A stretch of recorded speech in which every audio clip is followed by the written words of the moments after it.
Hi, everyone. Welcome to the Trail Talk High Pointing podcast. I'm your host, Lauren. And today, Skye Marthaler is returning to the podcast to do a deep dive on Mount Rogers. Skye, welcome back to the show. Lauren, thanks for having me back. It's a genuine privilege to be here. Yeah, I'm really looking forward to this. Side note, has anyone ever referred to you as the Ken Burns of High Points? I've got, for those that are in the know, Marty Stauffer has been dropped, but not necessarily the Ken Burns of High Pointing, though I have to readily admit I have stolen more than a few ideas or done homages to how he sets his things with that Ken Burns effect. It's its own effect.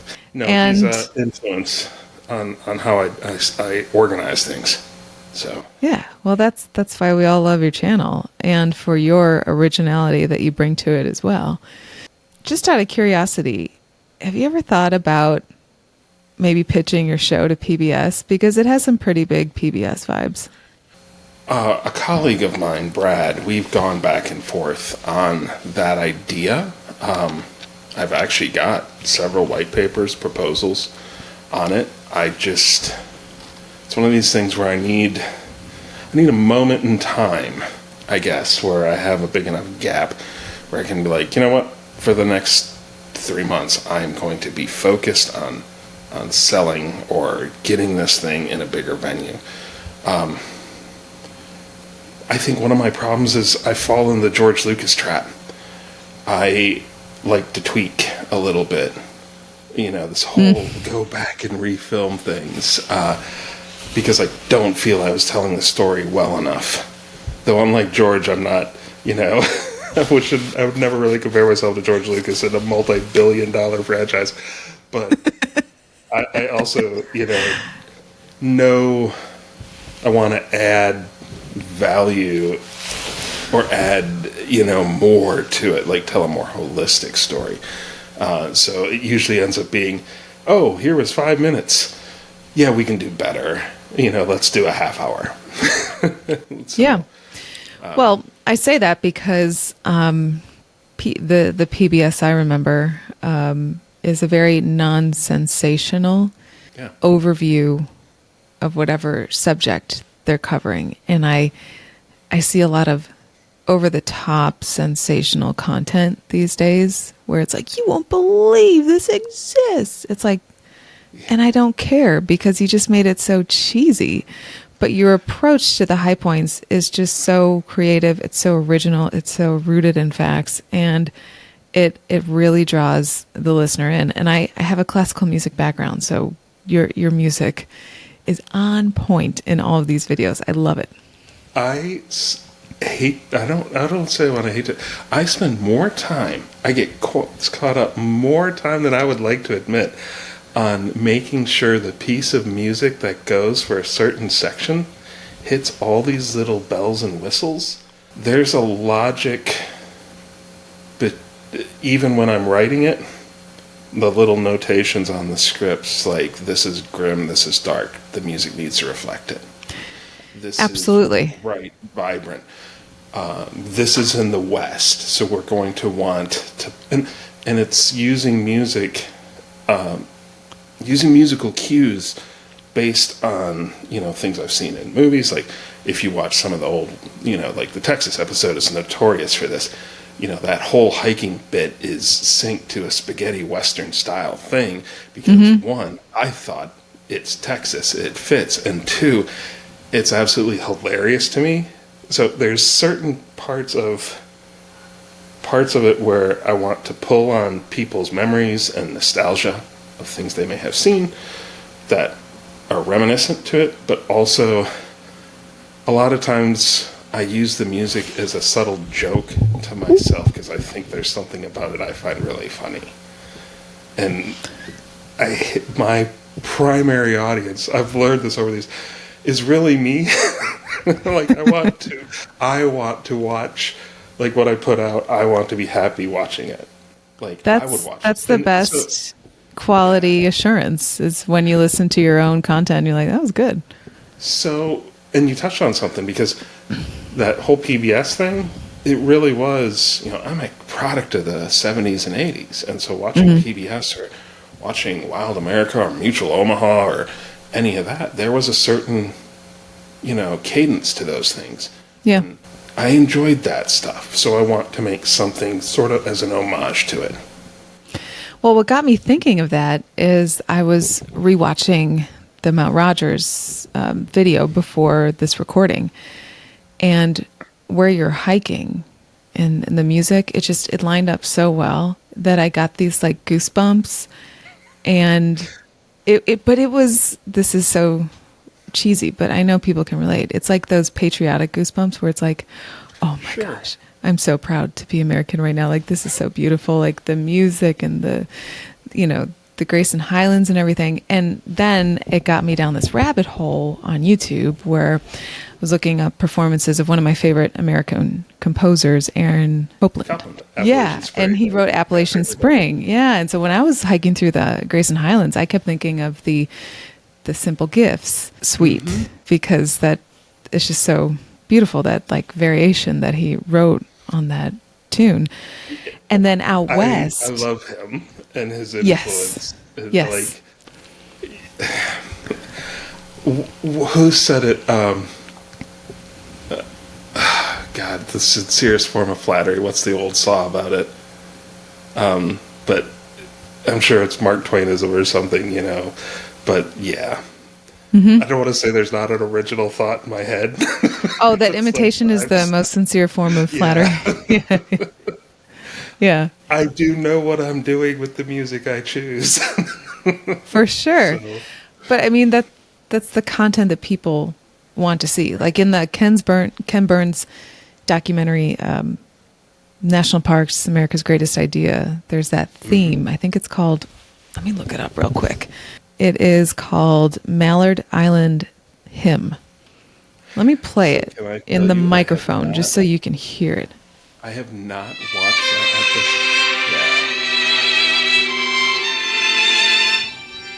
Yeah. It's a slice of Americana. It is. And there's a piece out there by Kevin MacLeod, the guy who has scored more internet videos than people realize, called Americana, and I've used that several times. But I try not to repeat music also. Unless it's a redo of an episode, then I try to find a way to work the original music into certain parts. So I like that connectivity. But sometimes I literally am like, nope, or I don't know why I chose that. Here's a whole new score. But I've on every single episode, I think maybe once or twice by accident I've reused a piece of music, but every single piece has been used once and only once in most cases, I think. That's awesome. You know what? If you're going to redo the Guadalupe Peak episode, can you try to use Aaron Copland's Hoedown from Rodeo? I might find a variation of that particular piece, but it is a good piece. Yeah. As soon as you mentioned it, I'm like, I know that piece. Yeah. So that's awesome. Well, I'm glad we got off on a music tangent, because I do have a classical music background, and I never find myself bringing that in high pointing, but that was fun. So Mount Rogers, went out there 2 weeks ago, loved it. Yeah. Loved it a lot. And I have the advantage of talking to a lot of people who do these high points, some of them before I do. And I got a lot of different accounts. Of course, the ponies are always a hit, the Appalachian Trail. I was telling my friend Mary that I went with, I said, Mary, there's this forest that this guy Skye was talking about, and he described it as like enchanted, and it's going to change us. Wait, I hope my billing of it. Now no, I'm nervous. It lived up to the description, and here's why. It was a very windy day that we went on. In fact, I was looking at mountain-forecast.com, which is what I look at for most high points. And great resource for anybody else listening. And it was saying 30 mile per hour winds on Mount Rogers for the day that we were there. And we're hiking through the highlands and we don't feel any wind until we turn the corner around this rock formation. We just get slammed with it. And there were a couple other AT hikers who were standing in that same spot, just, taking in the wind. And they're all looking in this one direction. And Mary and I went, what are they looking at? And then we look and we see this bird. And it's a big bird and it's trying to fly, but it can't. And it just looks like a paper airplane. It's trying to go somewhere, but it can't. So anyway, all that to say, the wind was really strong, and it kind of, you couldn't really hear anything apart from the wind until you enter the forest. And so I think that's what made that transition more extreme, was the fact that it got real quiet. It got, the temperature dropped. It was a little cold. It was damp. There was like fog. And we tried taking pictures, and we looked at the picture and we're like, oh, that's garbage. Like, this place is wild. You got to be here. You really do. It's so. I've got pictures too, and I look back at them, and none of them do it justice. Like, the pictures are such a poor reflection when I describe it to folks. Vice, if I was going to show a picture, you'd be like, whatever. Yeah, yeah. But it is really one of those, you have to be there. Yeah, you do. I'm glad it lived up to the hype. Oh, yeah. It was muddy when we were there. It had just rained throughout the park and all that. And we were there with a lot of AT hikers. I have to say, I wasn't expecting the rocky terrain for the duration that it lasts. The first couple in the little forest or for the whole hike in the highlands. Yeah, it's something that I think really catches people. It's not so bad going up, but coming back out when you're tired. Yeah, it's ankle breakers. Yeah, for sure. I think some of the ponies were pregnant. Either that or they were extremely well nourished, which I can't imagine would happen in the state park where no one's feeding them. I didn't, but good. Yeah. The ponies are awesome, but people get foolish around them, and I'm just like, stay away from them. Yeah. Ponies. I recall when I'd done that hike twice. Both times in the fall, and it's stunningly beautiful. There's, when people have asked, I've always, my slice of advice is like, do it either in the fall or do it in the spring when the rhododendrons are in bloom. So you can get that, like, that vibrant, that spring up there. But it's such for a longer hike, it's so, I want to use the word mild, but I know that's not the right word. But you don't really tack on a ton of elevation. No. It's distance. Yeah. Yeah, it's a nice walk in the woods, to use Bill Bryson. It really is. And for me, it was a perfect high point. And this is my first high point that I've done since I've had my daughter. And, getting back into longer hikes it's a process. And so this was the perfect. What a great way to break in, though. Yeah, it is. It is. Now, going back to your video, it was so interesting to have seen that and then to have been there, because everything is so peaceful and serene when you're in the highlands and in the forest. Sure. And then you imagine volcanoes and glaciers, from long ago that existed there. That rhyolite, there's certain outcrops, depending on how you approach on some of those back roads, you can literally see in the outcrops, you can see the layering. If you get really lucky, you can find the drop stones, where you get these little stones that have been layered over by sediment that have been there forever and a day, and you can see I want to say the rhyolite gets green, or is it rhythmite? Might be both. But it really is. It's one of these areas where you realize the land is so ancient, and you're looking at the remnants of not one massive mountain range, but multiple massive mountain ranges. Like the Blue Ridge are old as dirt, which is a funny saying because, everything sort of is old as dirt. But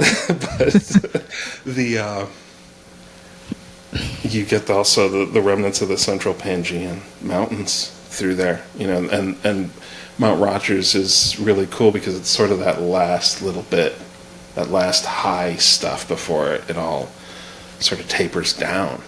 Sorry, geology nerd Geology alert. rocks.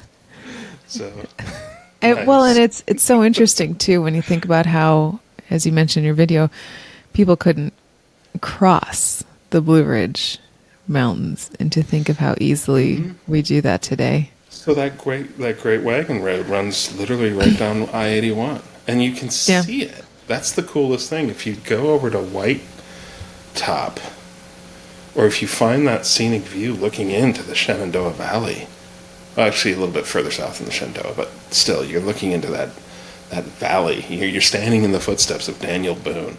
You can see exactly why you would go that way. Through the Cumberland Gap and that. You can't see the gap, of course, but still. You see a migration path that had been there for animals, for humans, for forever and a day. I mean, that great wagon road was not a new thing. There's the Warrior's Path.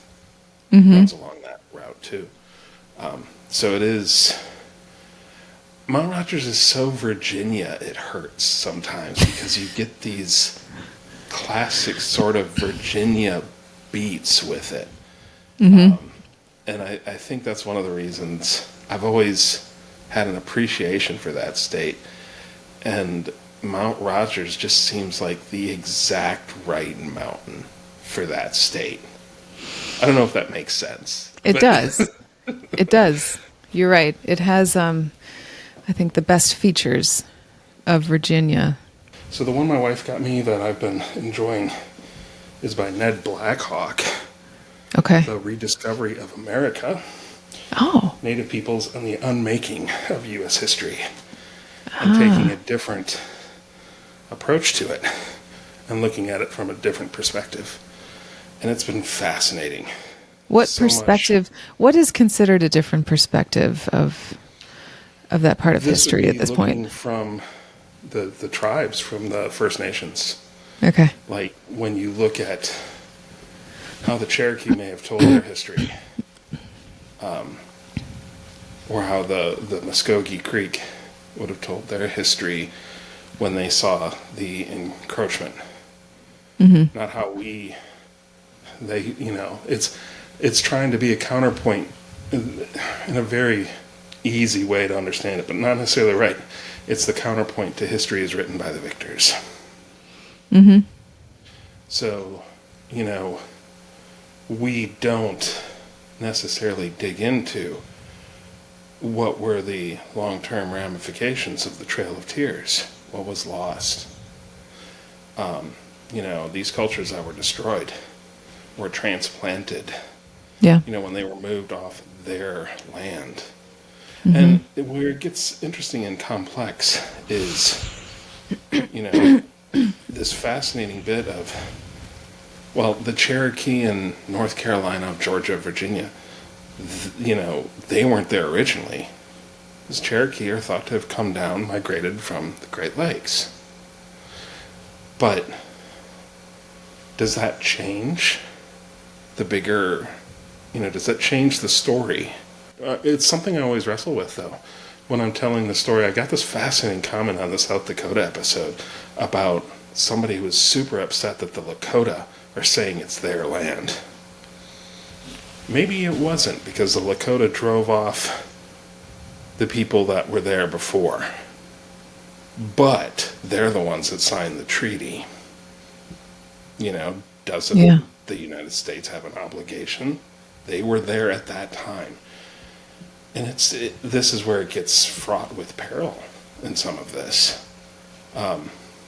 Doesn't change the fact, though, that when we're looking at history, we have to we can never get past our own individual bias. You'll always have a bias. Mm-hmm. But your realm of consideration should be large. I think as a historian, you have an obligation to look at both, try to distill down to, Joe Friday this with just the facts. Mm-hmm. And then find the stories and consider the stories from multiple points of view. In some ways, it's almost impossible because you're playing Rashomon, that great Kurosawa film, where everybody's telling you the same story, but they're telling it from their perspective. Mm-hmm. And so all the nuance, and there's more to Rashomon. It's a classic film. If you've never seen it, please go see it. Excellent piece of filmmaking. But what is true, what is reality to a certain group, the stories we tell ourselves, the stories we reinforce in our cultures. Mm-hmm. And the Blackhawk's book, Rediscovering America, really is sort of peeling back those stories we tell ourselves. A classic example, one of the things I keep finding is I reshot Alabama in December, and you really, one of the things that never came out was how divisive the encroachment of white Americans was with the Muskogee people. Mm-hmm. It split their society. They fought a civil war over it. And there were some that were like, we need to assimilate in. And there are others that were adamantly opposed. The assimilation will be the death of the Muskogee Creek Nation. And who's right? Even if you'd go back all the way back to 1813, in the chiefs' councils, literally, those points of view. I've been watching Fallout lately, and there's this great line in it that I absolutely adore. Everybody wants to save the world. They just disagree on how to do it. And that's history, also. Everybody wants to tell accurate history. They just want to tell it from their point of view. There you go. There's the money clip. When I spent time in the Wisconsin National Guard during my college, I was part of the 32nd Infantry Brigade, the Red Arrow. And I can tell you all sorts of fun stories about the Red Arrow's history and, what we did. And there were elements in the Guard, in Wisconsin Guard, that drew their lineage from the Iron Brigade in the Civil War. And they would let you know it. It was important. Those stories, that legacy, is so critical to how we interpret the world. So, that great rivalry between Michigan and Ohio State, that's literally why Michigan's High Point is where it's at. That rivalry comes out of the incident that created that rivalry, and also why the High Point's where it's at. That's literally the Toledo War. Wow. The whole battle over the Toledo Strip. And it manifests itself even to this day in Michigan, Big Ten football, Big Ten basketball, Big Ten sports. That Toledo Strip, that's how it's manifested and remembered in ways to this very day. That's really interesting. And it's always funny to me that that little strip of land gave Michigan the UP. And that's why its high point is up in the UP. Wow. So that's what Michigan gets. They get an eternal rivalry with Ohio for sports, and they got the Upper Peninsula. Both identities of some people in Michigan. So there we go. There you go. So any more high points on the horizon this summer? Summer's a big. Yes. I was saying in a podcast recording earlier this week, I was talking to Tom and Tommy, and I'm like, I feel like I'm a sports caster when I talk about the summer. It's like the season, it's like I don't know. It's like the It's time to work draft. those cliches. It's time to work those Yeah. cliches. Anyway, but summer is a big season for high pointing, and I will be around the Midwest, revisiting some high points, visiting some new high points, and wondering You've if I'll heard the see good news you. about Illinois, right? Yeah, Are you that's familiar really now good with? Yeah. news. Also, who thought Northwest Illinois would have a $3 million property? I know. Yeah. Was a tidy little sum. Beautiful area, but Yeah, Galena's but 40 miles away or something. I know. Like you're sort of in the middle of the Well, I think pastoral. Northwest Illinois and then Southern Illinois and the Shawnee National Forest, those are really beautiful parts of the state.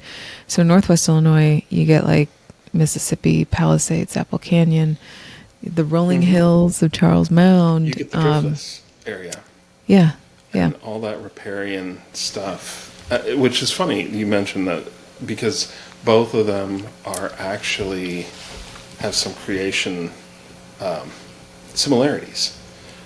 The driftless area, of course, in that northwest corner, southwest corner of Wisconsin, was never glaciated. But meltwater came through there and carved all that stuff. And that's the same thing you get down in southern Illinois, is that glacial runoff carved Yeah. that entire landscape. Wow. So, yeah, I love, there are parts in southern Illinois that I tell folks are so much prettier than you'd ever expect. That's true. That's very true. So, Yeah. Have you know what would be interesting? This would be a massive endeavor. But if you did the Ice Age Trail and documented it, I mean, you're right there. Oh, wait, no, you're not. You're in Pennsylvania. You're not in Wisconsin. I'm in But you're from Pennsylvania, Wisconsin. but I mean, it's not that far from my parents' house. That would be cool. Yeah, it's a fascinating trail. It's funny you mentioned that because I've actually looked at it. I have an interesting little obsession with. I'll fully admit, I just recently replayed the Oregon Trail. Where? How?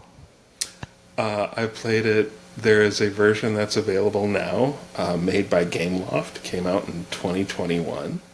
On what there's platform? even- Do I need an You Xbox might or be able something? to find it on Steam for PC. I want to I say have a Mac. Microsoft. Like it is available on Microsoft Windows. What about But Mac? there's two high pointing references actually in it. If you take the California Trail, you will go over Carson Pass, which is the highest point on the California Trail. And that's the trail that was used for the gold rush. And then you go the parting of ways by the Rockies for the Oregon Trail. What's actually one of the wildest things is when you get to Courthouse and Jail Rocks. I've been there, and I was like, I've seen that. And I'm like, I know that place. And, like Chimney Rock, I'm like, I've been there. This is awesome. It's so, I don't know how to Wait, explain it. so this game, is it like a new and improved version? Please tell me it's still the Yes. heavily pixelated. Oh, No, you mean no, no. like It is AI definitely is? new and improved. Like, Oregon Trail has mutated since if you ever played it On the floppy green screen. disk. Yeah. Yeah. It is definitely new and improved. I don't know how I feel about Now, that. it was a fun little trip in memory lane, and it also it sparked some interest in, I should follow some of these longer trails and document them and these journeys. And, because we have people, there's reason people hike the Pacific Crest Trail. There's reasons people hike the Appalachian Trail from start to finish and all these the Ice Age Trail, because that journey means something. Yes, I will readily admit that going on the Oregon Trail meant, hope for a new life in Oregon. The stakes were probably higher Yeah. than personal fulfillment, but still, this is the whole reason I want to get a Model T and drive from Times Square to San Francisco with my brother on the old Lincoln Highway and film it. Mm-hmm. Because why not? Mm-hmm. It's a classic piece of American road. So Yeah. I am a bit of a motorhead outside of this. Really? So, yeah, I had a 1971 Plymouth Roadrunner. That was my pride and joy when I was in the Marines. My husband is building a Model A truck in our garage. That's awesome. I don't know anything. I just go, "How's car?" And he goes, "Car's good." And I give a thumbs up. So we're looking at a early 1920s touring model for a Model T. Is Cool. the car we want. We want to get two of them the same year, so we can trailer one, and drive the other. You can be like, who are those British guys that drive around? Did the Grand Tour? Grand Tour. Yeah. Yeah. Yeah. What was the show before that? I know this. Have you seen their follow-up little documentaries? Who's the main guy? He runs a Clarkson. farm. Yeah. Jeremy Clarkson. Yeah. He runs a farm, and of course the main interest are the machines, and he's driving through the farm on the machines. But then he learns the business of a farm, and then in the end he's like, "Wait, this is all the money you make?" Yes. Farming these days is not for the faint of heart. No. But anyway, you can do like a grand tour thing and maybe combine it with high points. I don't know. I feel like I have all these ideas for you because I wish that I had the videography background that you have and the storytelling and everything, but I don't. So I just come up with these things and I'm like, "Hey, have you tried this? Have you tried this?" I mean, this is part Of course, all these ideas I have take a colossal amount of free time. But they are real. Like, that's the thing that I learned is even going down Rooftops of America, starting this in 2016, is what started as just an idea became very real. Mm-hmm. And I grew as a storyteller and a filmmaker Yeah. during that whole process over the last, 8 years. I tell better stories. But at the heart of it, I'm still filming the things I want to film, and I'm still telling the stories I want to tell, and I think that'll never change. I don't want that ever to change. I'm very protective of that particular aspect. And hopefully people enjoy it. And I feel like I'm repeating what I said the last time, but genuinely, like, what drives you? Well, I want to tell cool stories that I would like to watch. Mm-hmm. And I don't do sensationalism. It's not that I can't. I'm a public affairs person. I know how to trade in that, but I think some of the best compliments I ever got were, by parents that were showing my stuff to 5 or 6-year-old kids because it calmed them down. Wow. Because I'm telling a story. It's the Mr. Rogers effect. Yeah. So there are folks that like, well, it's boring. Hey, not your cup of tea, no problem. But I want people to enjoy it and just take a moment and just relax for a bit. Hopefully you'll get something out of it. So, but yeah, I love getting the comments from parents who are like, "My kid loves your stuff," and it's like the only time I can get them to like chill out for 30 minutes or knock That's bounce off the amazing. walls. And I'm like, yes. Coming up in June, tied in with my training for Mount Whitney, is Mount Marcy. I think Awesome. I'm going to do it either the first or second week of June. I'm going to go up there for 3 days, and I'm going to solo that hike as a one-day shakedown for what's coming up in July, which is Mount Whitney, July 30th, 31st. I got an overnight And so we'll be hiking up to trail camp at 12,039, I think, camping, summiting the next day, and then hiking out, filming in the Alabama hills, because I'm a product of the 70s and 80s, and every show Love it there. that was worth its salt was filmed in the Alabama hills. That's right. And so this has always been a filmmaker's dream for me. And So what route are you doing on Whitney? We're doing the standard. Yeah. We're doing okay. the Jay-Z route. 99 problems and switchbacks are all. Oh, that's good. So, and then August, shortly thereafter, Katahdin in Maine. Those are the three I That's really big. wanted to get down this year. Well, you definitely have to come back on the show. I would love to hear all about your summer. That sounds awesome. And I hope you have some awesome safe travels touring the Midwest. And if you've got any questions about Midwest High Points, or for some reason you're up in Wisconsin at Timms Hill and you need a place to go quick, my parents are only 30 minutes away. Just show up at the door and say, I know Skye, and they'll take care of you. And I'm not even kidding. That's great. That's great. Awesome. Well, Skye, thanks so much for being on the show. This is fun. Always a pleasure, Lauren. I really appreciate it.